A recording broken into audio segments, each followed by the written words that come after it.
This is the Ruger Security 9 Pro Series. This is a sleeper handgun, and what I mean by that is a handgun that's pretty well done, but it's something that you don't typically notice first in a gun case at a gun store. My wife pointed this out to me and decided to pick it up for $269.99, which is a pretty dang good price. This was on clearance, and the reason it was on clearance is because nobody was buying it. This is a streamlined version of the regular Security 9 series from Ruger. What I mean by that is it doesn't have a manual safety. That's been omitted. And it does have, the sights are night sights. So they're tritium sights, and the profile's a little bit different. You can see it doesn't have the low snag-free profile of sights that the Security 9 typically comes with. I do like this profile better. I think it makes more sense in a self-defense handgun, and that's kind of what this gun is marketed for, in my opinion, is for self-defense. So for overall $269, and it did come with 3 mags. So for $269, it's a great deal. As far as the specs, I'm going to put them in the description bar below, so that way you can read them at your pleasure after you're done watching this video. These guns, the regular Security 9, the MSRP is right around $300, I believe $360 to $380. And for the Pro Series, which is what this is, the Security 9 Pro, the MSRP is $540. I don't think you'll ever see one for that much.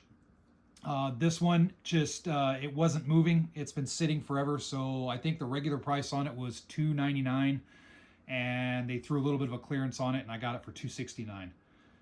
So, and that's the reason I got it for that cheap. It just wasn't moving. People don't think about this particular type of firearm when you have a case full of Glocks and Springfields and Smith & Wessons and all kinds of other guns that look fancier. And I'm the same way. I overlooked these guns for a long time too. But let's talk about some of the things that makes this kind of a great gun. At least first impressions. This is a first impressions video. I'll do more videos as I go, but this is just kind of a tabletop first impressions type video. So the texturing here is pretty good.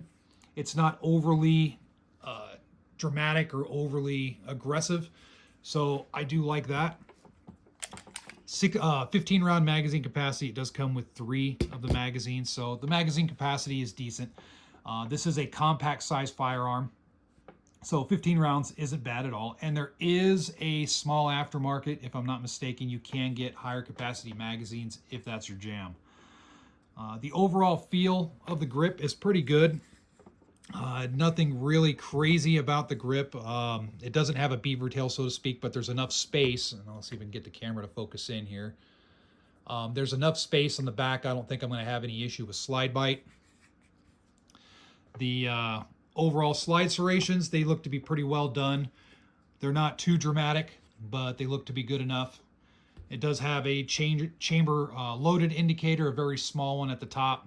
I never really use it. I just press check if I need to determine it. This is a hammer-fired gun. It's an internal hammer, so keep that in mind. The trigger is pretty light. I think it's right at about 4.5, 5 pounds, and the reset's pretty decent. I'll show you here. So here's trigger squeeze, and then here's your reset.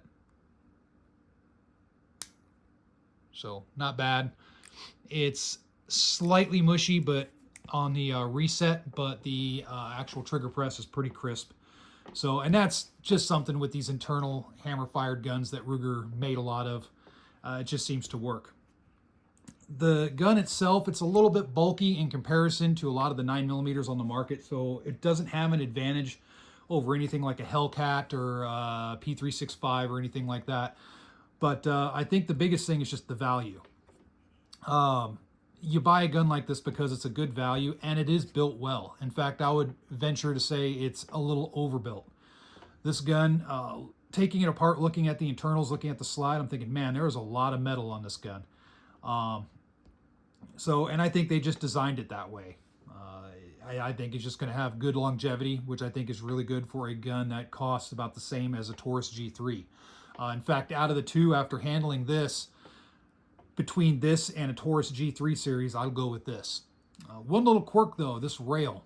This rail is not a 1913 rail. It's a Glock style rail. It has 4 positions, but it's the thinner Glock grooves versus the 1913, which I thought was kind of odd, but I guess everybody has to do something a little bit different. I think they would have just better served just throwing a 1913 on there, but it still works. You just have to know that if you're going to throw a light on there, if the light has a removable mounting block, so that way you can change it from 1913 to Glock, throw the Glock fitting in, and then it'll fit no problem.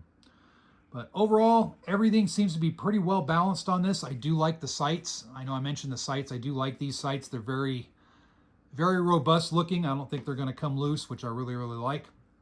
The operation of the slide is very easy to do. So for people that have a weaker grip, this might be an option for you.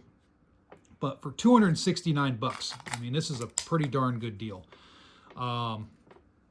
Not really much else to say about this. Again, the specs are going to be in the description bar below. But overall, I think this is a win. It's a good gun if you're looking for something inexpensive. If you want something utility, not super flashy, whether it's a truck gun, a utility everyday carry gun, or you're looking for something just to stow around the house or whatnot, this might be right up your alley, especially if you can find it for less than 300 bucks. I haven't messed with the regular Security 9s. If it was a regular Security 9, I probably would not have bought it because I'm not really a big fan of the low profile sights that they have on the regular Security 9s, and the fact that it has that manual safety. Even though it's a pretty diminutive safety, it has that manual safety, and I just don't like manual safeties on guns like this. I don't think it's needed.